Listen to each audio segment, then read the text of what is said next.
You can't focus during your lectures, can you? Whenever you sit down in a lecture, all of a sudden you're doing everything except concentrating on the lecture.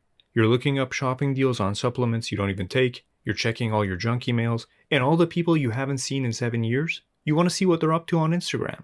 Am I right or am I right? And this inability to focus in lectures is actually a major reason that students do poorly in college and university. Not necessarily because they're missing things during the lecture that then leads them to getting answers wrong on the exam, but more generally because it's a proxy for other skills that you need to succeed in college. Skills like sitting down and focusing on one task for extended periods of time, reading, listening, and thinking about topics or ideas that you don't find the most interesting. It's going to happen a lot.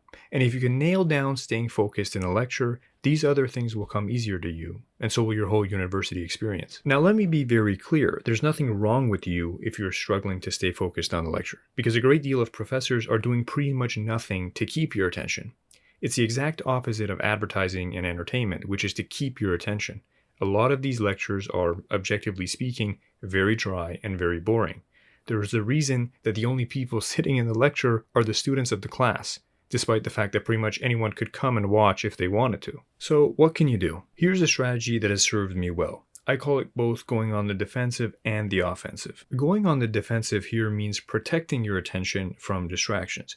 Restrict your internet access to only the sites or apps that you need for the lecture, turn off your notifications, cut yourself off from anything of the outside world in this lecture that's trying to communicate to you or grab your attention. Now, the issue, of course, is that even if you restrict all your devices, the most powerful browser traversing all types of destinations is still very active, and that's your mind.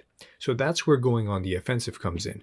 The idea here is to explicitly have your mind target what's happening in the lecture so that it's not afforded an opportunity to wander and daydream. So there's a couple ways to do this. One way is to essentially become a human GPT. That is, you become a language prediction model. So when the professor is talking, you must keep trying to predict what they're going to say next. And whenever they pose a question, you answer it in your head.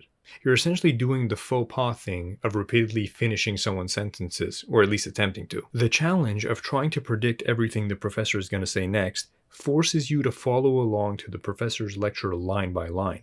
When the professor talks about things you already know, you'll be successful generally in predicting at least the gist of what they're going to talk about next in each moment. But when the professor talks about a concept you're unfamiliar with, it's going to especially capture your attention because not only are you unable to continue predicting what's coming next, but the break in the pattern from things you knew to something you don't know will draw your attention and make it easier to remember learning about this new concept. Another way to go on the offensive, that is to keep your mind targeting what's being taught in the lecture, is to become an interviewer. What does an interviewer do? They ask questions. So what you do is every 5 minutes or 10 minutes, 15 minutes, the time interval really depends on how fast the lecture is going and how fast the professor teaches the materials. Let's say 5 minutes for now.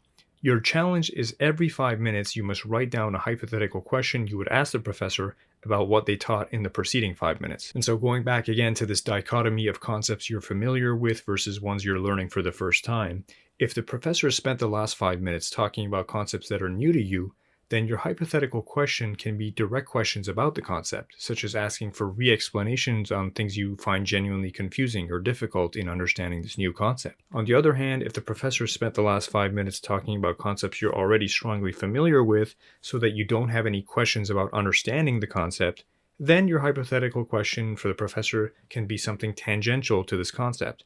For example, how is this concept applied in the context of X? How does this concept relate to the broader idea of Y? The point here is that by formulating these questions every 5 minutes, you're forced to not only listen to what was taught in the preceding 5 minutes, but then to also internally summarize and reflect on that teaching throughout the entire lecture. Again, these are just different strategies you can use to help you figure out what's the best way for you to stay focused in a lecture. Simple stuff, nothing crazy, and that's by design. If getting you to stay focused in a lecture requires all kinds of different apps and props and headphones and an eyepatch and a sandwich and whatever, like the more convoluted your approach is, the harder it's going to be to stick to it. Especially because you're going to be having to do this, as in going to lectures pretty much daily for years. So start with simple approaches and refine it until you figure out something that works for you, and then just keep doing it. And like I said at the start of the video, the ability to focus, even for lectures you might rightly consider to be useless, will ultimately pay off in your ability to focus in self-studying and doing exams in a wide range of contexts.